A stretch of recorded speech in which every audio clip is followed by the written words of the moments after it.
favor, abra sua Bíblia no texto de Mateus, capítulo 6. Nós vamos falar sobre de onde vem sua saúde espiritual.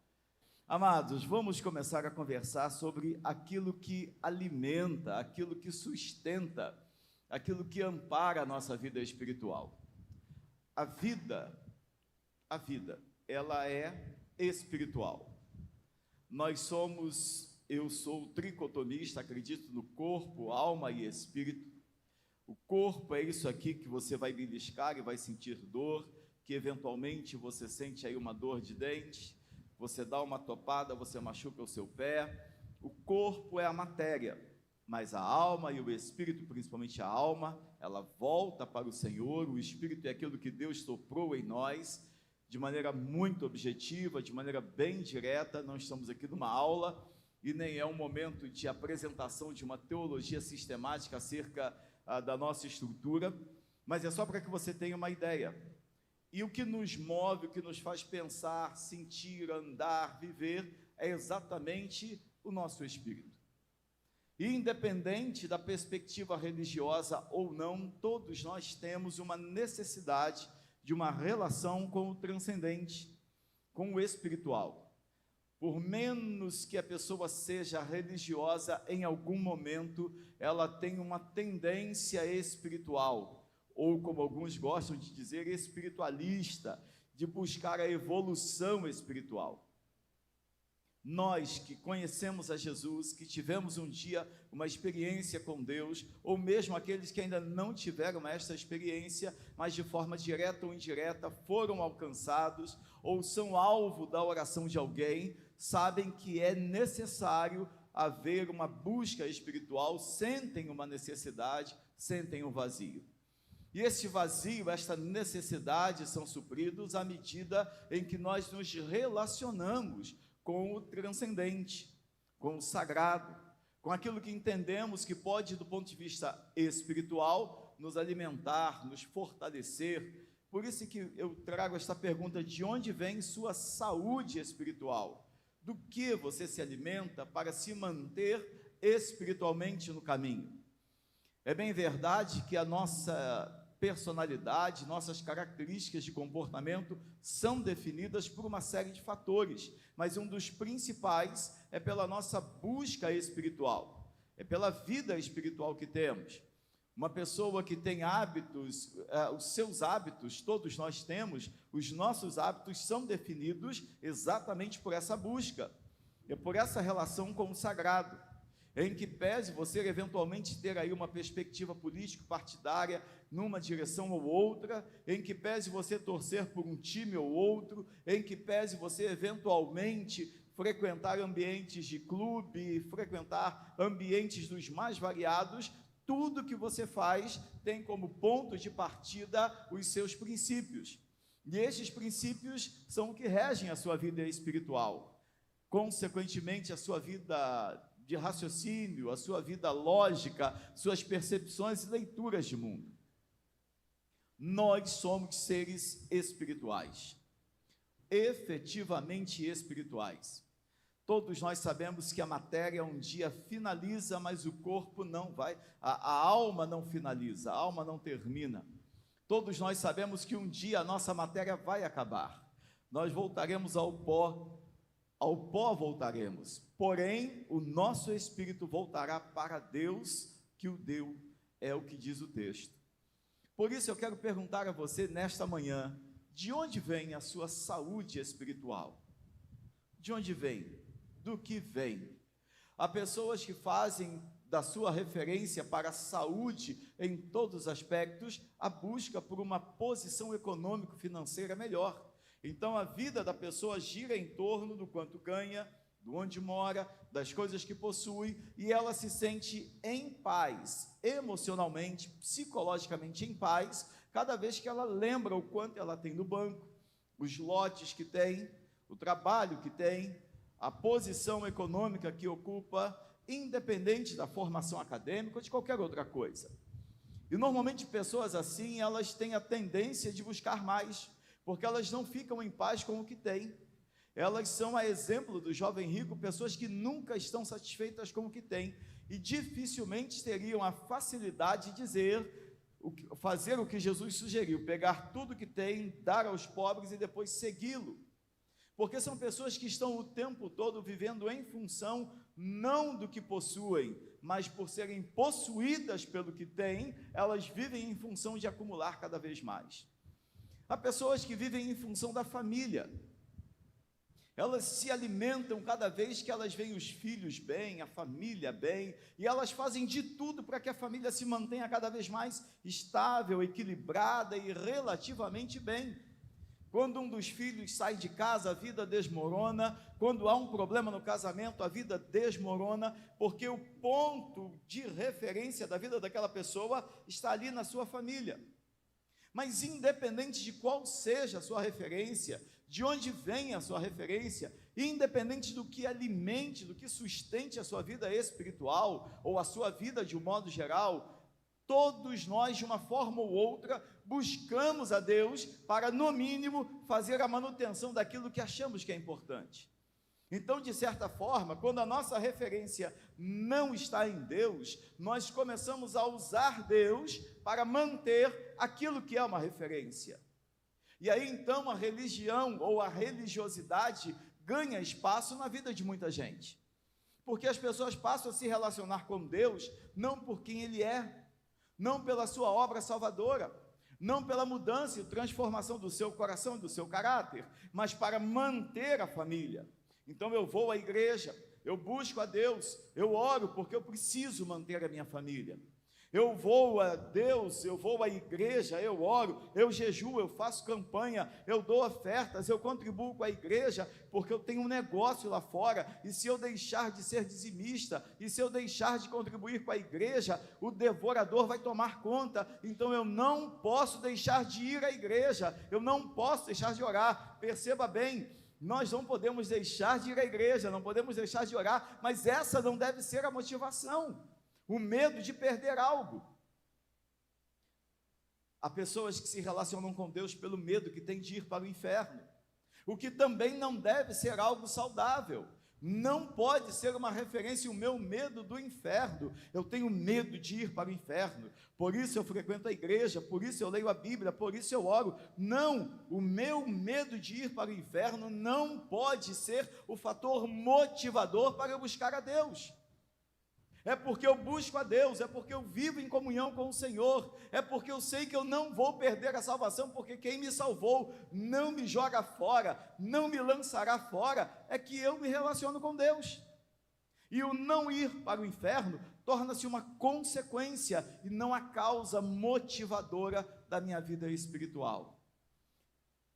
A minha saúde espiritual não vem das circunstâncias que estão ao meu redor. O texto que eu quero que você acompanhe a leitura que vou fazer agora, texto de Mateus capítulo 6, do versículo 5 até o versículo 8, é um texto introdutório e orientador do Senhor Jesus, palavras literais do Senhor Jesus acerca da oração, a importância da oração. Nós devemos orar. E Jesus nos explica não só como orar, mas o que fazer para orar. E é sobre isso que vamos conversar ao longo desses dias. Ensino a respeito da oração. Mateus, capítulo 6, do versículo 5 ao versículo 8. E quando orarem, não sejam como os hipócritas que gostam de orar em pé nas sinagogas e nos cantos das praças para serem vistos pelos outros. Em verdade, lhes digo que eles já receberam a recompensa. Mas, ao orar, entra no seu quarto e, fechada a porta, ore ao seu pai que está em secreto, e o seu pai que vem em secreto lhe dará a recompensa. E orando, não usem de vãs repetições como os gentios, porque eles pensam que por muito falar serão ouvidos. Não sejam, portanto, como eles, porque o Pai de vocês sabe o que vocês precisam antes mesmo de lhe pedirem.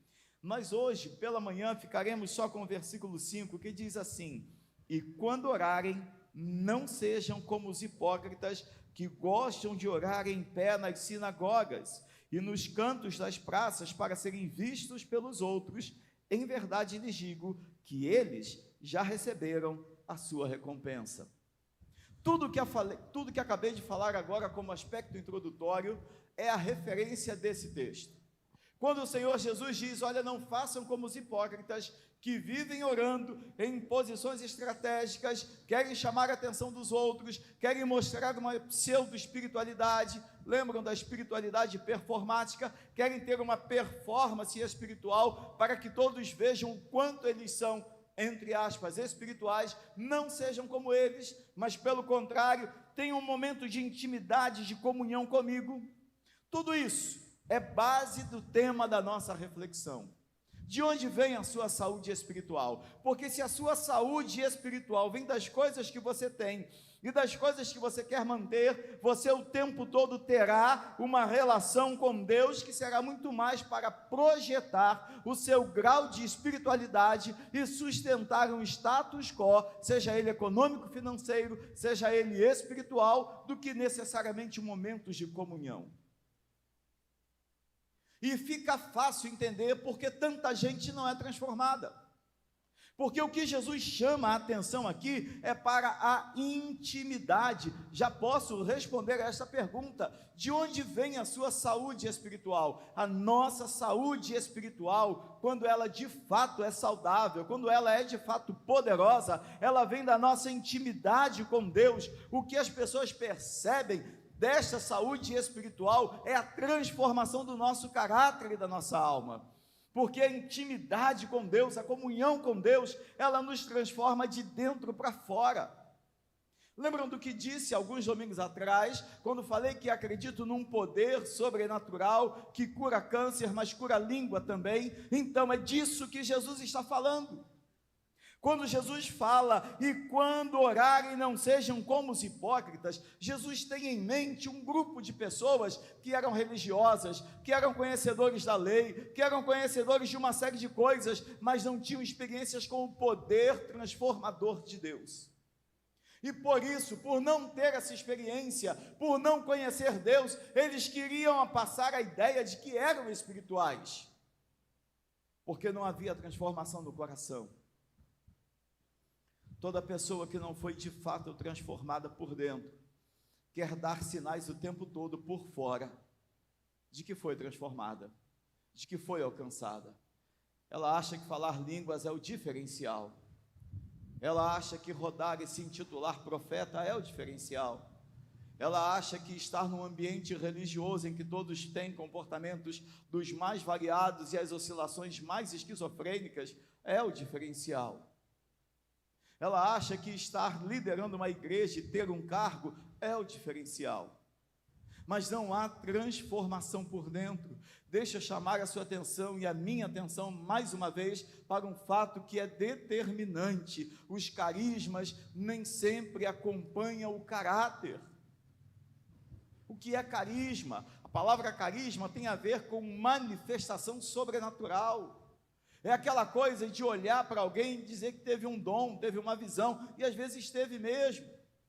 É aquilo de impor a mão e o demônio sair.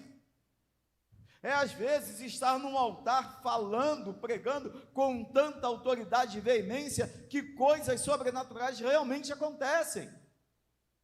Mas nem sempre isso é sinal da aprovação de Deus, porque aqui mesmo em Mateus, no Sermão do Monte, um pouco mais à frente, no capítulo 7, Jesus diz que nem todo aquele que me diz Senhor, Senhor, entrará no reino dos céus.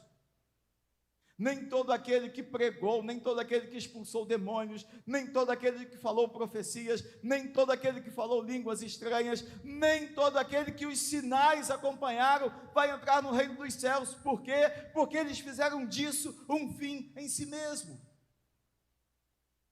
Aquilo que eles levaram os outros a viver, em termos de experiência com o sagrado, eles não viveram. Amanhã nós teremos reunião com toda a liderança da igreja. Nós queremos criar uma cultura nova na igreja. A cultura da qualificação ministerial. Qualificação ministerial. O que é qualificação ministerial? Uma pessoa, para atuar como um bom advogado, ele precisa estudar, não precisa? Você confiaria num advogado que muito mal fez o bacharelato e talvez não tenha nem a carteira da OAB? Eu acho que não. Você confiaria num médico que acabou de se formar, acabou de fazer residência, mas sequer tem o CRM? E atende ali num consultório de qualquer jeito e você não sabe muito bem a procedência? Então, a igreja precisa se qualificar. Os líderes da igreja precisam se qualificar. Que tipo de qualificação falamos? Quando tem eventos ligados à música, a Cris tem que ir. A Convenção Batista Brasileira aconteceu e eu fui lá. E é de lá que eu estou trazendo esse conteúdo que eu vou compartilhar com os irmãos. Em janeiro, por conta própria, fomos a um evento, a um congresso de famílias, e fomos ministrados, e vamos trazer coisas para o mês da família. Mas existem qualificações específicas para cada área. Agora, deixa eu falar para você qual é a principal qualificação que um obreiro que serve ao Senhor tem que ter. Ele tem que ser fluente em 3, 4 idiomas? Não. Ele tem que ser versado na matemática para ser um ótimo economista na vida da igreja? Não. Mas se você pega as orientações do apóstolo Paulo para Timóteo, você vê que existe uma série de qualificações de caráter, de comportamento e de testemunhos que são determinantes, e essas qualificações fazem a diferença na vida espiritual do líder. Então, se não houver estudo bíblico, se não houver um mergulho na palavra, se não houver uma constante meditação na palavra de Deus, um líder não tem autoridade para liderar. Coloca o irmão fulano que ele é um ótimo dizimista, é uma pessoa rica aqui na cidade, seria bom tê-lo na... Não, ser rico não faz diferença. Coloca o irmão fulano que é da família tradicional da cidade, não, isso não faz diferença. Talvez o irmão ciclano ou a irmã beltrana que é de oração, seja a pessoa estratégica para trabalhar na igreja, e não precisa necessariamente ser no ministério de oração só. Vamos pegar esse jovem, porque tem muita gente que tem uma visão errada sobre jovem, envolvimento com jovem na igreja. Não é porque o jovem está à toa e quase não vem à igreja que a gente tem que dar a ele alguma coisa para ele fazer, para que ele se sinta comprometido com a igreja. Você mata a igreja, você mata aquele jovem, você atrapalha o crescimento e a vida e a saúde espiritual da igreja, quando você dá uma função para alguém que não quer nem compromisso com a igreja. Se a pessoa não quer vir a culto, se a pessoa não quer orar, se a pessoa não quer ler Bíblia, tu ainda vai dar uma função para ele. Você está matando a igreja. Você está criando um perfil de liderança completamente equivocado. Você está criando uma hipocrisia ministerial. Alguém que se intitula líder, porque trabalha, mas que não tem nenhuma vida com Deus. Jesus disse: e quando orarem, não sejam como eles, que gostam de orar em pé, nas sinagogas, nos cantos das praças, para serem vistos pelos outros. Em verdade, eu lhes digo que eles já receberam a sua recompensa. Sabe que recompensa é essa que Jesus está falando? É o aplauso alheio. É o aplauso alheio. É por isso que eu tenho tanto medo e constrangimento ao ser elogiado, porque não é para isso que eu trabalho. Eu tenho o hábito de dizer que quando as coisas deram certo, fomos nós, quando deu errado, fui eu. Sabe por quê? Porque toda honra, toda glória, todo louvor, toda exaltação sejam dados ao nome do Senhor, e importa que Ele cresça e eu diminua. A igreja não é o que é por causa do pastor, a igreja é o que é pelo mover do Espírito Santo. O pastor dá direção, o pastor briga, o pastor luta, o pastor ora, o pastor jejua, o pastor busca, mas quem faz a obra é o Senhor, e é Ele que tem que ser exaltado, é Ele que é digno de louvor, é Ele que tem que ser adorado. Porque quando eu trago para mim, quando a líder de música traz para ela, quando o pastor dito traz para ele, ou quando qualquer outro líder traz para si a projeção daquilo que fez, ele está ferindo este princípio determinante. E ele já está recebendo aqui na terra a glória. E é para isso que essas pessoas trabalham, para receber aqui a glória. De onde vem a sua saúde espiritual? Nesta manhã, o Senhor Jesus nos exorta a viver espiritualmente alimentados pela intimidade com Ele, pela comunhão com Ele. Você tem buscado a Deus de verdade? Você tem orado de verdade? E quando eu digo orar de verdade, eu não digo motivado por um problema. Lembram os motivos que eu apresentei aqui agora? A minha vida financeira, o meu emprego, a minha casa, a minha família, meus filhos, meus amigos, a minha saúde. Não, essa não é a questão determinante. Quando orarem, não sejam. É como se Jesus hoje estivesse dizendo para a gente assim: olha, dá uma olhada ao seu redor. Preste atenção nas pessoas que mais aparecem espiritualmente e mais se projetam espiritualmente. Não sejam iguais a eles. A sequência do texto, veremos logo mais, nos mostra a expectativa de Jesus. O que eu quero que você guarde neste momento é que Deus tem um tempo de comunhão, de intimidade com você, porque Ele tem coisas a falar com você. A nossa vida espiritual, ela é sustentada, ela é suprida pelos nossos momentos de intimidade e comunhão. A nossa vida espiritual, ela é suprida, ela é sustentada, ela é alimentada pelos momentos em que ninguém vê. A nossa vida espiritual, a nossa caminhada espiritual, a nossa espiritualidade, ela é fortalecida quando ninguém está vendo. E aí eu pergunto a você: como tem sido quando ninguém vê?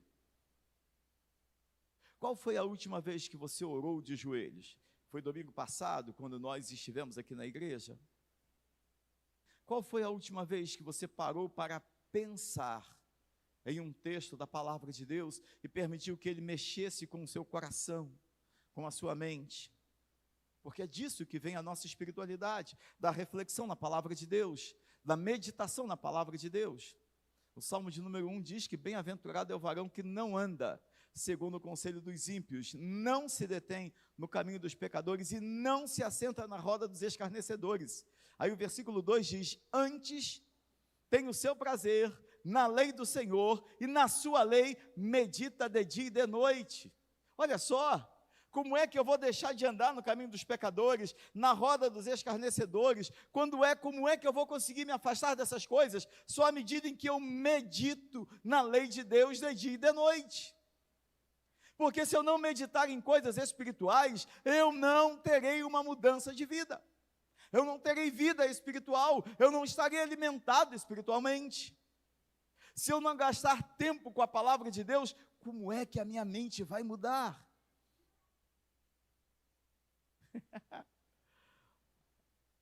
Uma das coisas que eu gosto de lembrar é que no tempo em que eu estudava na faculdade, e recentemente comecei a fazer um outro curso, no tempo que estudava, eu era obrigado a pegar alguns conteúdos e passar parte do meu tempo lendo e relendo.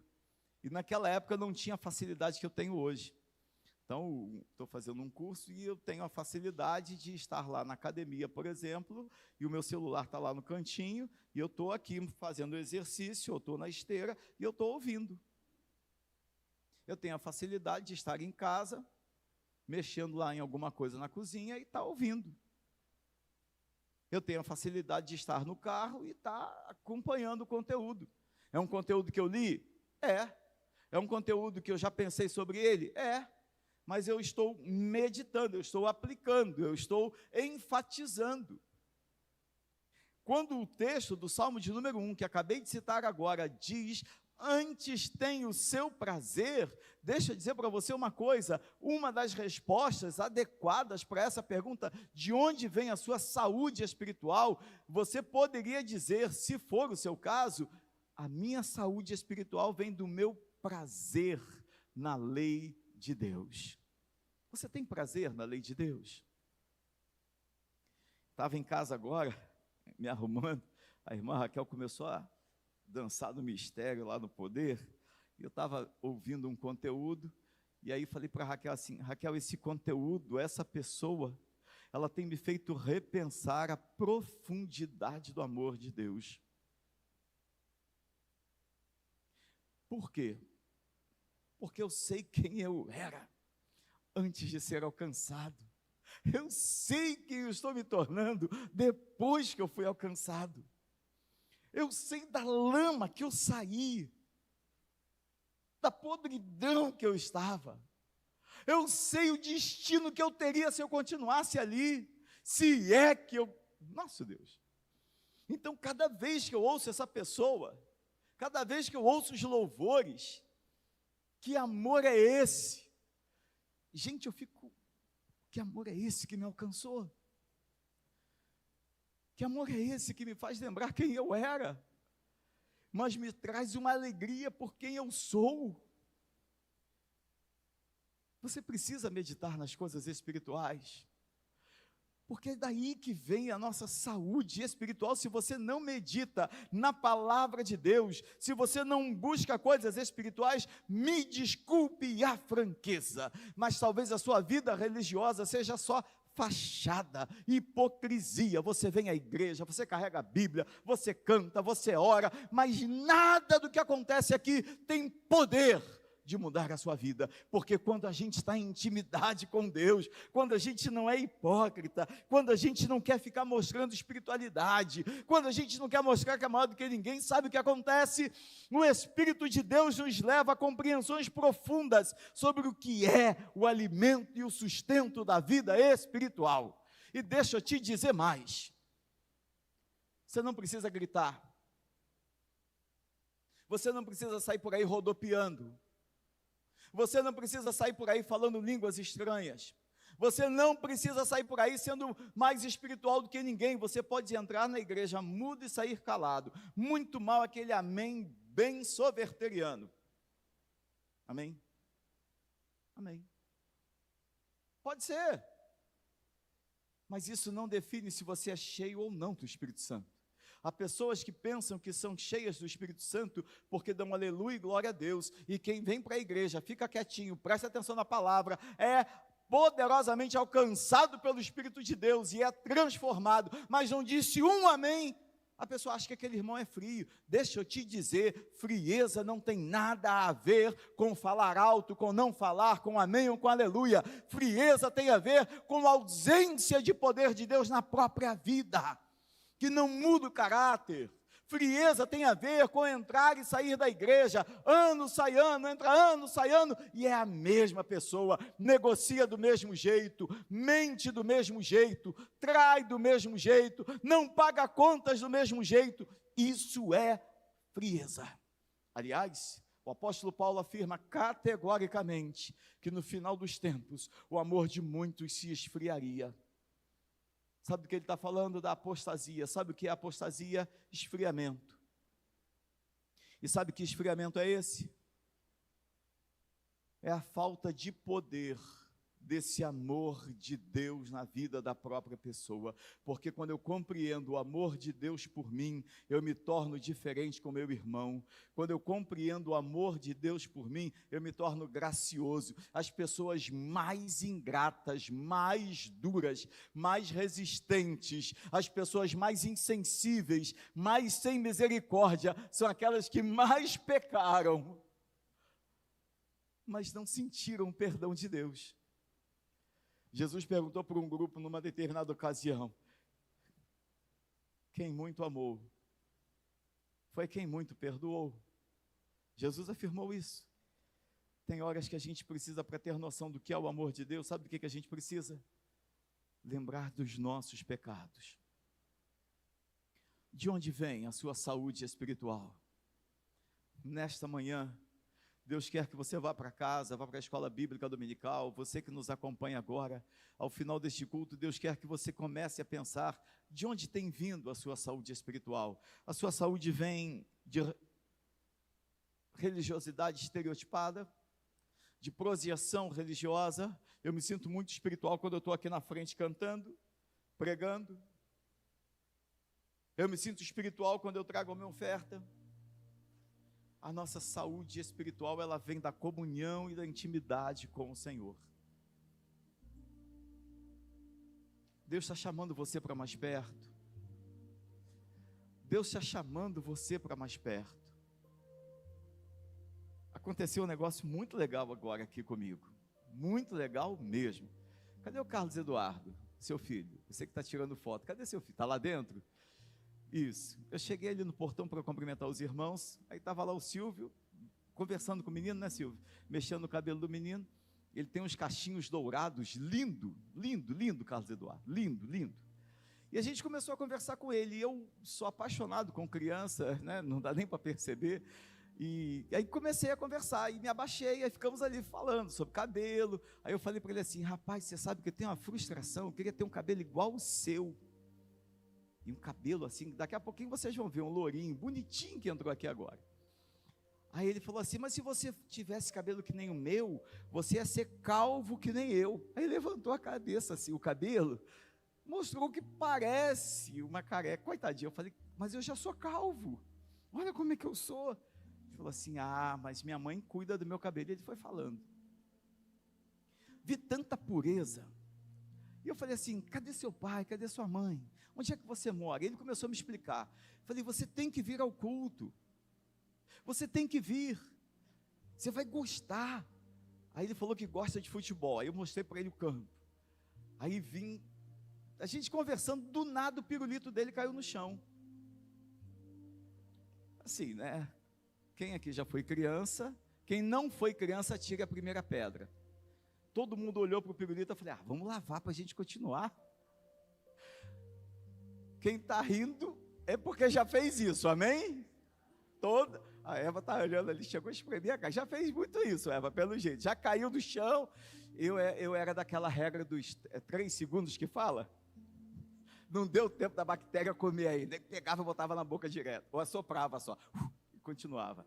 Aí eu entrei com ele aqui na igreja. À medida que eu entrei com ele na igreja, eu fiz o que eu faço com toda criança diferente. Quando eu digo diferente, assim, que não conhece a igreja. Lavei o pirulito dele, catei as pedrinhas que estavam ali, porque tinha bastante pedrinha, porque caiu e rolou, coitadinho. Aí fui lavando o pirulito, minha mão está azul até agora. Aí eu falei: mas deixa eu te mostrar aqui, ali o campo. É aqui que você vai jogar com a gente. É aqui. Aí depois fui lá no Ministério Infantil, apresentei ele a tia Juliana. Falei: deixa eu te mostrar a sala que as crianças brincam. Rapaz, você vai gostar dessa sala. Aí abri a sala, graças a Deus o ar-condicionado está funcionando agora. Aí aquele ventinho gostoso, ele falou: nossa, que legal. Aí depois levei ele na sala, numa outra sala. Ele falou: eu gostei mais dessa aqui, tem mais brinquedo. Aí quando eu estou voltando, que eu ia levá-lo para o portão, porque eu não lembrei, eu não sabia que ele era filho do jovem que está nos visitando hoje, dessa família que está nos visitando. Aí ele falou: meu pai está aqui. Pai, ele falou para o senhor me trazer logo mais. O senhor me traz logo mais de noite? Porque eu vi uma opção de coisa que eu gostei. Sabe o que aconteceu nesse momento com esse menino? Ele se sentiu atraído pelo amor de Deus. Todo o tempo que passou, eu e o Silvio ali, conversando com ele, mexendo no cabelo, brincando. Depois eu trouxe ele aqui, cuidei do pirulito dele, que estava sujo, lavei e devolvi. Ele deve estar com pirulito até agora lá na classe. A boca toda azul. Deixa eu dizer para você uma coisa. São momentos assim simples na nossa vida, que marcam a nossa história. A primeira coisa que ele fez, quando ele voltou para cá, eu achei que tinha que levá-lo lá fora. Eu falei: cadê seu pai? Onde é que você está? Com quem você veio? Como é que você chegou aqui? Fala: meu pai está aqui. A primeira coisa que ele fez foi falar do que ele viu e do desejo dele de voltar. Deus quer que a gente tenha momentos assim com Ele, momentos simples, mas que nos façam lembrar o tempo todo as coisas que Ele tem para a gente. Por favor, não deixe a sua vida espiritual ser marcada pelas coisas que você tem. Não deixe a sua vida espiritual ser movida movida, mobilizada, direcionada, alimentada. Não deixe a sua saúde espiritual vir das coisas que você tem. Sabe por quê? Porque Deus tem muito mais, Deus quer fazer muito mais, mas Ele só faz, Ele só interfere na vida de quem se entrega. Carlos Eduardo poderia ter reclamado, ter ficado chorando lá fora porque o pirulito caiu no chão, poderia ter feito pirraça, ter feito a gente arrumar um jeito de comprar outro pirulito. Eu falei, vem cá, nós vamos cuidar disso. Dei a mão a ele, aí entrei, e ele se deixou conduzir. A nossa saúde espiritual vem do momento em que a gente dá a mão ao Senhor e deixa Ele nos conduzir. É tempo de uma saúde espiritual mais robusta, que nos sustente, que não seja marcada pelo que acontece naquele dia, mas por uma trajetória, por uma história. Feche seus olhos, abaixe a sua cabeça. Pergunte a você mesmo: de onde vem a minha saúde espiritual? A minha vida espiritual tem sido sustentada, nutrida pelo quê? Eu dependo de problemas e situações para ser motivado espiritualmente, para naquele dia ler a Bíblia, orar. Eu preciso de situações favoráveis para me sentir abençoado por Deus. Eu tenho que viver mostrando para todo mundo que eu sou espiritual. Senhor, eu quero apresentar ao Senhor a nossa igreja, as nossas ovelhas, os nossos irmãos em Cristo, as pessoas que nos acompanham pela internet. Senhor, nos ajude a entender que a nossa saúde espiritual, ela vem da intimidade com o Senhor. Ela vem do entender que muitas coisas estereotipadas ao nosso redor, que acabam nos influenciando a um comportamento espiritual que não glorifica o Senhor, isso não representa, isso não reflete, isso não traz saúde espiritual. Nos ajude a ver, a descobrir e viver o que de fato é saúde espiritual. Abençoe o teu povo, nos abençoe na classe da Escola Bíblica Dominical, que é um dos principais sinais de alimento espiritual para a nossa alma, para a nossa vida, para o nosso vigor espiritual. O estar na classe, o participar da escola bíblica, o estudar a palavra de Deus é um dos sinais mais fortes e poderosos de uma vida espiritual saudável. Nos abençoe, abençoe todos os nossos professores. Dê-nos um domingo maravilhoso em Tua presença. Que após a escola bíblica, ao irmos para os nossos lares e destinos, que o Senhor nos acompanhe e guarde. E que logo mais à noite, o Teu Espírito Santo continue nos mostrando de onde vem, de onde deve vir a nossa saúde e o nosso alimento espiritual. Nos abençoe neste dia, em nome de Jesus. Amém, Pai.